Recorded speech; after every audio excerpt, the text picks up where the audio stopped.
PS story teller कथांचे अनोखे विश्व. सुरुवात करूया कथेला. मिस्टर अँड मिसेस परफेक्ट भाग 11वा. लेखिका प्राची सोळे. आयुष्यातल्या एका भयंकर काळोख्या वळणावर आपण उभे आहोत आणि पुढे फक्त गडद अंधकार आहे. तसा मंदार बसल्या जागी चाचपडत राहिला. कथा पुढे सुरू. मितालीने आपल्यावर राग काढून एवढा सारा प्लॅन केला आणि तो अंमलातही आणला याचं राहून राहून मंदारला आश्चर्य वाटत होते. आपल्या नकाराचा तिच्यावर असा परिणाम होईल त्याला खरं वाटत नव्हते. पण गोष्टी घडून गेल्या होत्या आणि त्याचा परिणाम दिसत होता. आता पुढे काय करायचे हा प्रश्न आहे. मंदारला मिताली मनापासून आवडली. त्याचा होकार होता, परंतु तिने घेतलेला स्टँड बुचकाळ्यात टाकणारा होता. ती अजून हो किंवा नाही बोलली नव्हती. घरी गेल्यावर सांगते म्हणजे हिला नकार द्यायचा असेल, इथे सर्वांसमोर सांगायचे नसेल. विचार करत मंदार तिथेच बेंचवर बसून होता. मंदार. देवकीने बाहेर येऊन त्याला दोनदा हाक मारली. त्याने वळून पाहिले. आई उभी होती आणि तो एकटाच तिथे बसला होता.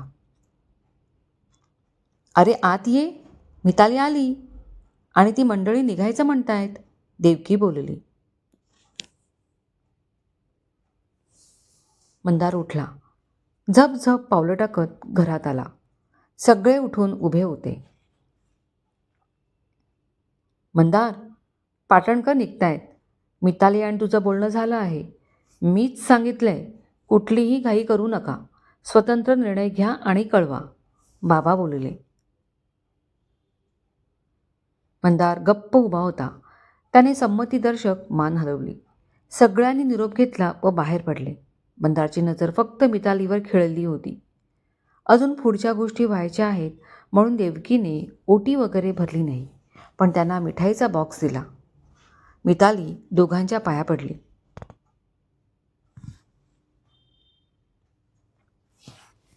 रात्रभर चढत होती, पण मंदारला झोप वश होत नव्हती. काही केल्या त्याला स्वस्थता मिळत नव्हती. मिताली असं का वागली असेल? प्रवासात ती भेटली आणि प्रवास सुखकर झाला. तसंच आपल्या आयुष्यात ती येऊन आपलं जीवन सुखकर करेल ही आशा मंदारला होती, पण त्याचा भ्रमनिरास झाला. मितालीने पुढचा विचारच खुंटवला. आता ती काय उत्तर देणार याची वाट पाहणे त्याच्या हातात होते. बघितलंस ना इतक्या मुली नाकारून काय झाले ते? मी बोलली होती. मंदारसमोर चहाचा कप ठेवत देवकी म्हणाली. काय बोलली होतीस? मंदारने प्रश्नार्थक चेहरा करून विचारले. हेच, एक दिवस मुली तुला नकार देतील. देवकीच्या या बोलण्याने मंदार दचकला. म्हणजे त्यांच्याकडून ना आले? डोळे मोठे करत त्यांनी विचारले. नाही, 2 दिवसांनी सांगणार आहेत बोललेत. नुसतं आपण मुलगी पसंत करून काय फायदा? तिला नको तू आवडायला? देवकी जरा रागातच बोलली. आई, 2 दिवस थांबा ना. तुम्ही दोघे कशाला वाद घालता आत्ताच? त्या दोघांचा शाब्दिक संवाद थोडा मोठा होतोय हे बघून बाबा मध्ये पडले. दोघे शांत बसले तरी देवकी बोललीच. आता हे पचवायला शिका. उलटी गंगा वाहायला लागले. देवकी टोमणा मारून किचनमध्ये गेली. मंदारला स्वतःचा कमीपणा वाटू लागला. तो जेव्हा न विचार करता क्षुल्लक कारणांवरून मुलींना नाकारत होता त्यावेळी त्याच्या मनाला आपण चूक करतोय की बरोबर हा विचार शिवतही नसे. जोपर्यंत परफेक्ट मुलगी मिळत नाही तोपर्यंत नाहीच म्हणायचे त्याने ठरवून टाकले होते.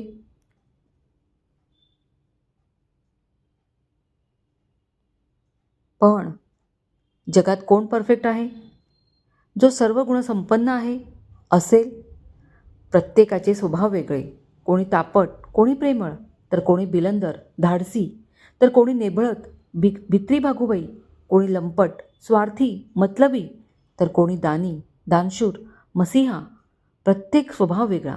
चेहरा रंग रूप वेगळं. एवढंच काय, शरीराची ठेवण जाडी बारीक उंच बुटका काळा गोरा. बाप रे, मंदारला हसू आले. त्याने कधीही या एवढ्या प्रकारच्या माणसांचा विचार केला नव्हता. जोड्याही अशाच असतात. जुने जाणते बोलून गेलेत, संसार म्हणजे दोन चाकं, दुसऱ्याशिवाय एक चालू शकत नाही. एक रुसला तर एक समजूत घालणारा हवाय, एकाने पसरवलं तर दुसरा आवरणारा हवाय, एक हट्टी असेल तर दुसरा संयमी समजूतदार, एकाच्या प्रेमाच्या वर्षवाने दुसऱ्याला चिंब भिजवणे. जोड्या अशाच तर असतात, विजोड विरुद्ध स्वर्गात बनलेल्या. प्रत्येकात काही ना काही कमी असतेच, परफेक्ट कोणी नाही आहे. होतं एवढंच की ती कमी दाखवण्याऐवजी लपवली जाते मोठ्या मनाने. मी एवढ्या मुलींना नाही म्हटले क्षुल्लक कारणासाठी.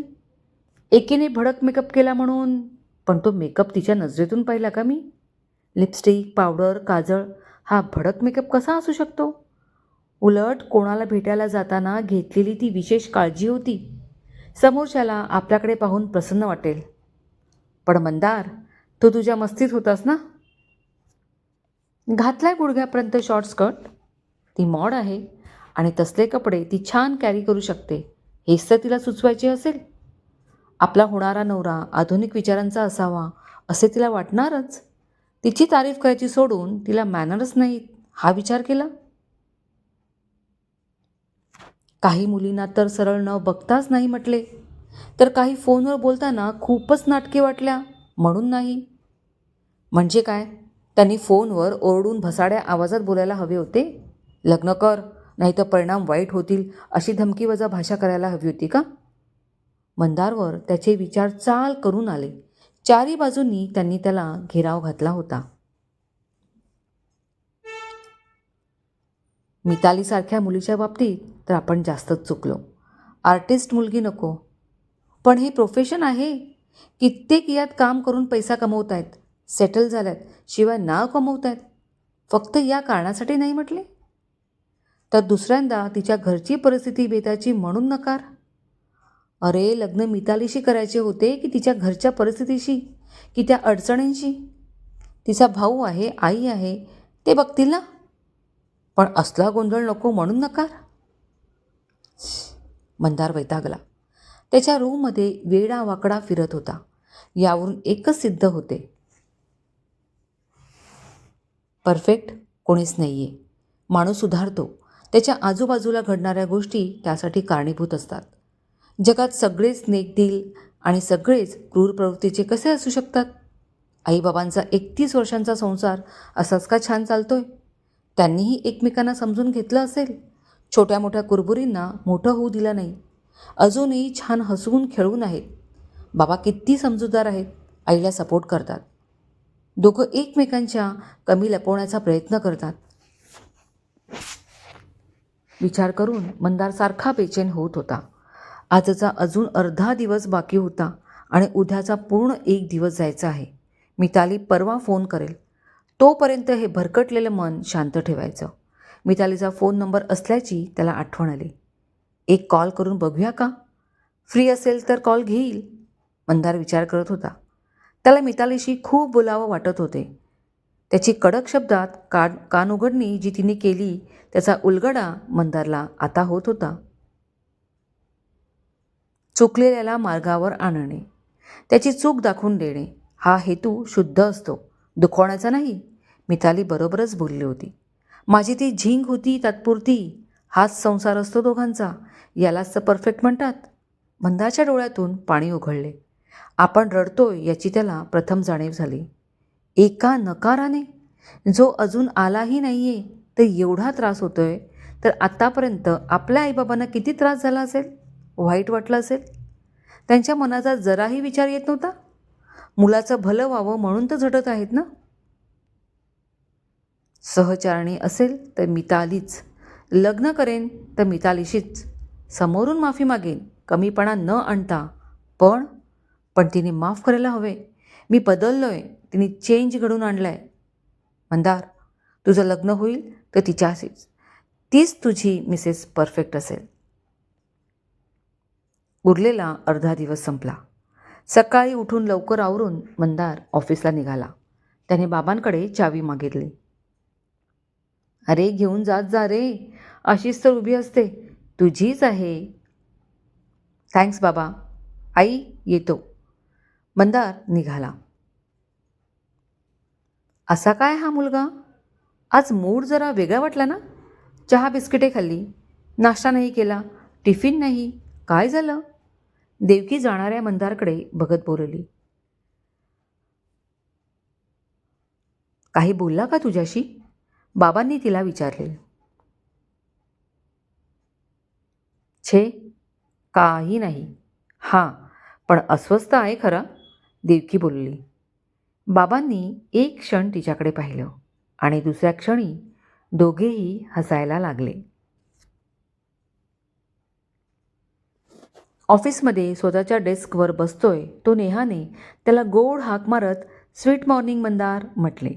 एक नेहाच होती जी संपूर्ण ऑफिसमध्ये सगळ्यांना स्वीट मॉर्निंग म्हणायची. या मुलींना कामं कमी आणि नखरेच जास्त करायला आवडतात. गोड गोड बोलणं, खोटं खोटं हसणं कसं जमवतात काय माहीत. नेहाचं स्वीट मॉर्निंग आल्यावर मंदारच्या मनात रोजचे हे ठरलेले विचार येत, जे आज चक्क आले नव्हते. त्यालाही आश्चर्य वाटले.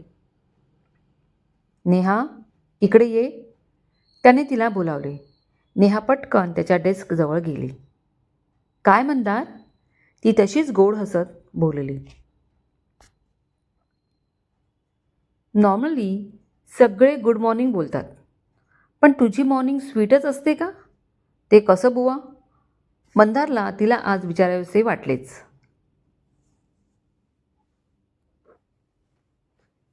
मंदार, गुड आणि स्वीटमध्ये काय फरक आहे सांग? तिने हसून विचारले. तसा फार नाही. गुड म्हणजे चांगलं, छान आणि स्वीट म्हणजेही छानच, मधुर, गोड. दोन्ही मिनिंग चांगलंच दर्शवतात, तो म्हणाला. एक्झॅक्टली. शब्द कुठलाही असो, पण त्याचे संदर्भ जर सारखेच असतील तर तो कुठलाही वापरला तरी हरकत नाही. मला गुडपेक्षा अजून छान मॉर्निंग, छान दिवस असावा असं वाटतं, म्हणून स्वीट हा शब्द मी वापरते. शब्दांचे अर्थ परफेक्ट आले म्हणजे झालं. त्यासाठी शब्दच परफेक्ट असायला हवा असं काही नाही. ती तिचे चिनीसारखे बारीक डोळे मिचकावत बोलली. Thanks Neha, thanks a lot. Mandar काहीतरी नवा साक्षात्कार झाल्यासारखा बोलला. त्याला तिचा नाहक राग यायचा. उगाच शायनिंग मारते असे वाटायचे. पण तिच्यामध्ये किती प्रगल्भ मुलगी दडले हे आज त्याला कळले आणि परफेक्ट या शब्दाचा अजून नवा अर्थ समजला. तो मनापासून हसला. नेहाच काय, पण ऑफिसमधली सागरिका, अमिता, किशोर, पराग, चंद्रू सारेच त्याला उगाचच काहीतरी दाखवण्याचा प्रयत्न करतात असे वाटायचे. आज तो प्रथमच साऱ्यांच्या चेहऱ्याकडे निरखून बघत होता. कोणाच्याही चेहऱ्यावर खोटेपणा नव्हता की मीपणा. त्यांचं त्यांचं आपलं एक विश्व होते, ज्यात ते खुश होते. थोड्याच वेळात सगळे त्याच्याजवळ जमले. साऱ्यांच्या चेहऱ्यावर हसू होते. काय? एकदम सगळे जमलात ते? काही बोलायचे आहे का? बोलायचे नाही, सांगायचे आहे, नेहा म्हणाली. काय?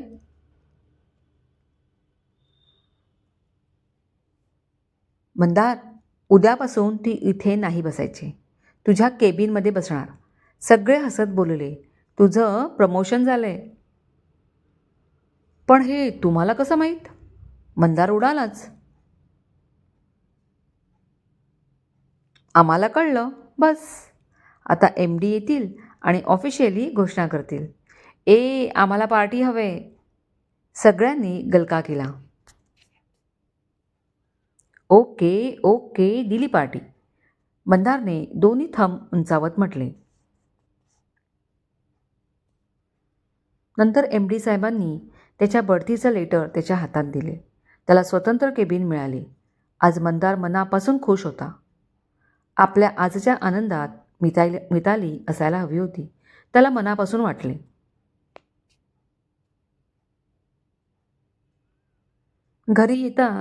घरी येताना तो मिठाई घेऊन आला आणि आईच्या हातात दिली.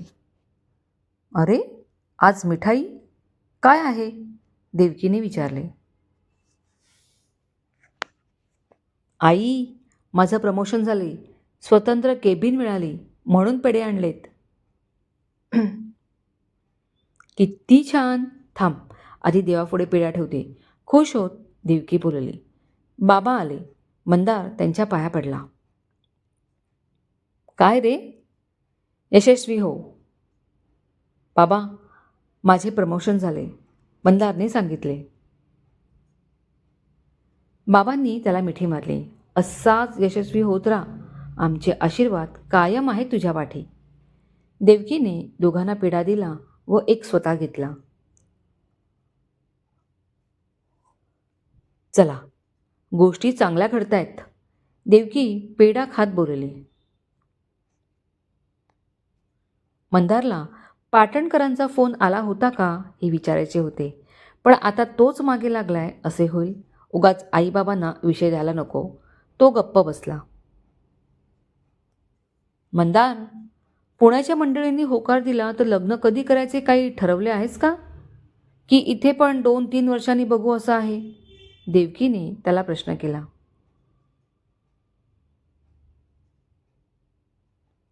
आई, त्यांच्याकडून काही निरोप आलाय का?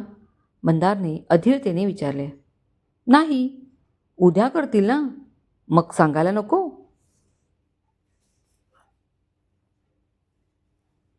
उद्याचं उद्या ग. आतापासूनच काय त्याचा विचार करायचा? आधी कळू दे तरी काय ते. मंदार वैतागला. आधीच मितालीने गॅसवर ठेवले, त्यात आई अशी बोलते. मंदार उठून त्याच्या रूममध्ये आला. आज तो पहिल्यांदाच सुख आणि दुःख, दुःख, हसू आणि आसू यांचा प्रत्यय घेत होता. काही क्षणापूर्वी आनंदी तर लगेच दुःख हजर. सक्सेसचं हसू तर मितालीचा विचार येऊन आसू. आहे का आजचा दिवस तरी परफेक्ट? जिथे खुद्द त्या विधात्याला स्वतःच्या सृष्टीत एक समानता ठेवता येत नाही, तर आपण परफेक्टपणा शोधायला चाललो होतो. नाही, तो तसाच असावा असा हट्ट होता. मंदारने उशीखाली तोंड घातलं. उद्या मिताली किंवा तिच्या घरचे कॉल करतील. जर तिचा नकार असला तरी आता माघार नाही. मी समजावेन तिला, तिची माफी मागेन, पण आता आयुष्यातून जाऊ नकोस अशी गळ घालेन. ती समंजस आहे, ऐकेल. मंदार स्वतःची भाबडी समजूत घालत होता. नकाराचं दुःख किती जहाल असतं याचा अनुभव आज तो स्वतः घेत होता. त्याचे डोळे पाणावले. क्रमश कथेचे हक्क लेखीकडे सुरक्षित. कथा कॉपी करण्यास मनाई आहे. कथा लिखित व आवाज प्राची सोळे. मी या सगळ्या कथा रात्रीच्या बोलत असते, त्यामुळे हॉर्नचा आवाज मध्ये मध्ये ऐकू येतो, त्याबद्दल क्षमस्व. मनपूर्वक धन्यवाद.